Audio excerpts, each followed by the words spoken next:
Well, will you look at those beautiful straight lines. I've been notorious for having very shaky straight lines, and I've practiced and practiced just with pencil a lot of the time, and the practice has paid off. I prefer to paint straight lines freehand, using other implements like straight edges and stuff like that just gets in the way. It just doesn't work for me. And this was a good day for doing straight lines. Straight lines are harder than doing curvy lines. Well, I'm using unbleached titanium, using a lot of that in this icon. I'll be using more later on. And just putting highlights on the pages, and then with burnt umber and a bit of the red ochre, putting in dark lines which are pretty hard to see, but they're just sort of giving some texture to this cover. I don't want to put bright decoration on this book as we do with so many books in iconography. This is a Reformed theologian. It's an austere man we're talking about here. So I'm using austere colours.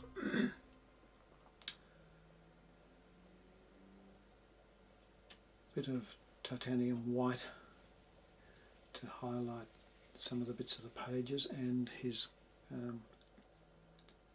collar against his neck.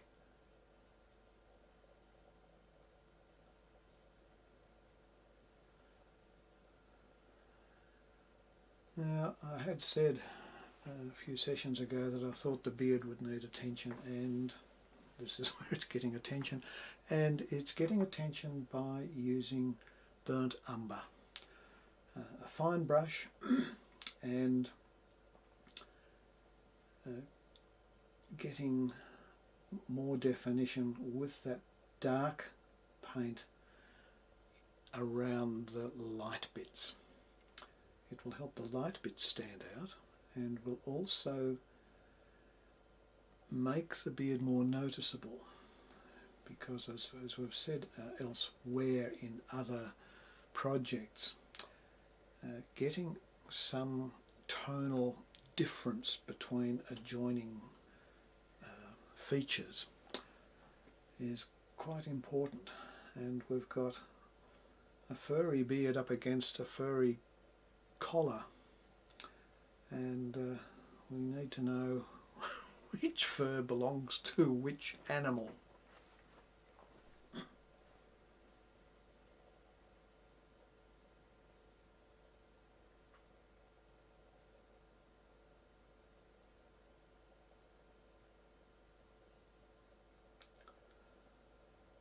Kind of decided for him that he's going a bit grey in the moustache. I know just how he feels.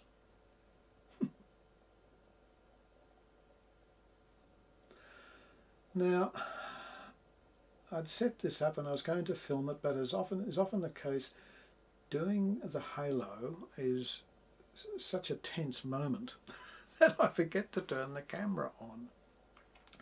Now what I've done here is to put a bright blue halo in before I've done any of the background.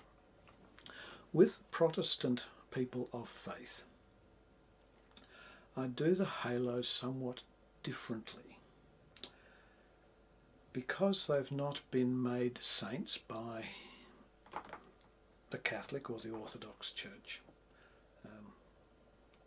Protestants don't declare their people of faith to be saints. I want to treat them the same as saints, but also differently. And someone like John Calvin would be horrified at having a saint's halo put around his head.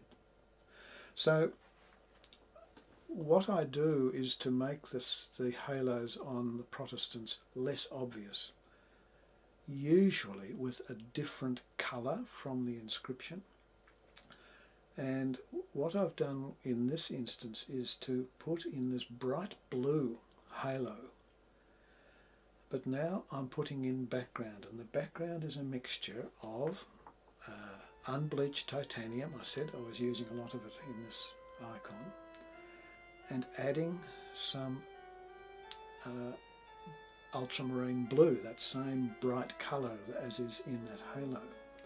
Now, because it's blue and because unbleached titanium is a yellow, it comes out as this intriguing green.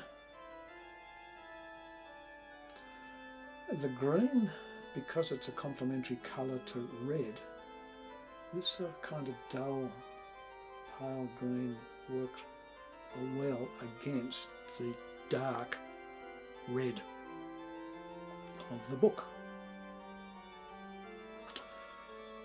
So I've been careful in painting over the halo only to do 2 coats, so you can still just see the halo underneath this background.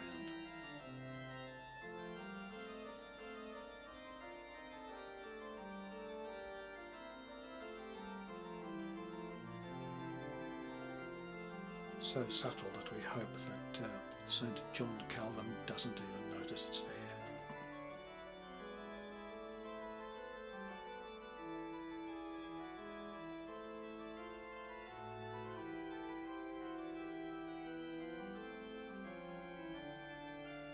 So that's a thorough covering of the background, and a bit more just for luck. Tidy up the edges.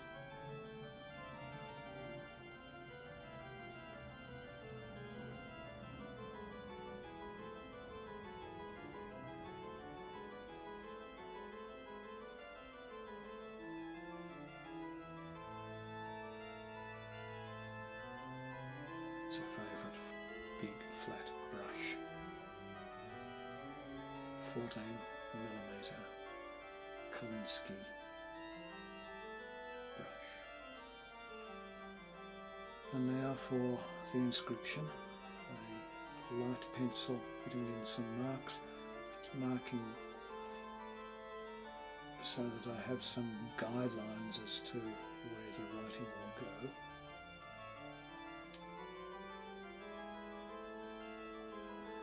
And then with a very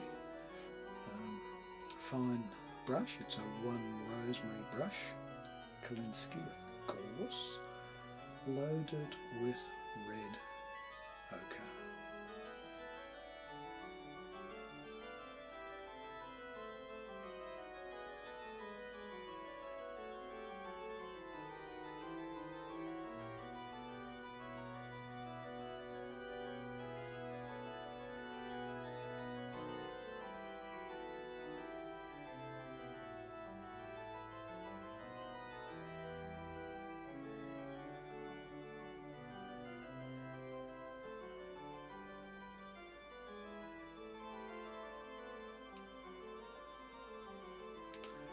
And once the writing is done, then with the background colour, just clean off the pencil marks.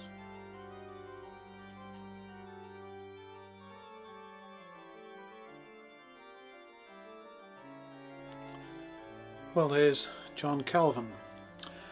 A few innovations I tried along the way.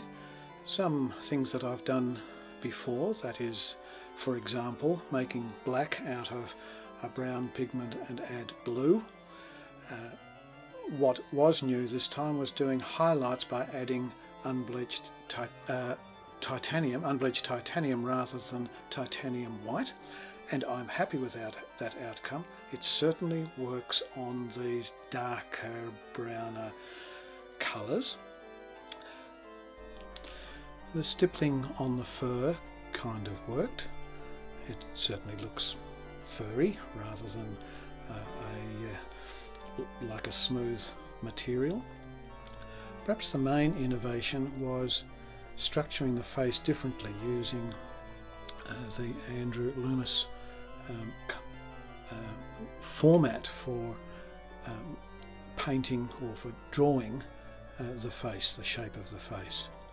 And that was a happy lesson, and I think it worked well, particularly on this kind of figure where people, because of the number of etchings and paintings, know what John Calvin looks like. So he needs to be recognisable. Thank you for watching this series of